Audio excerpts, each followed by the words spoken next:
കോഴിക്കോട് കാരശ്ശേരി മാലാംകുന്നിൽ മദ്യലഹരിയിൽ കിണറ്റിൽ ചാടി യുവാവ്. സംഭവം രാത്രി 11 മണിയോടെ. മാലാംകുന്ന് സ്വദേശി ആകസ്മിതാണ് കിണറ്റിൽ ചാടിയത്.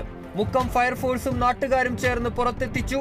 തലയ്ക്കുൾപ്പെടെ പരിക്കേറ്റ യുവാവ് മുക്കത്തെ സ്വകാര്യ ആശുപത്രിയിൽ ചികിത്സയിൽ.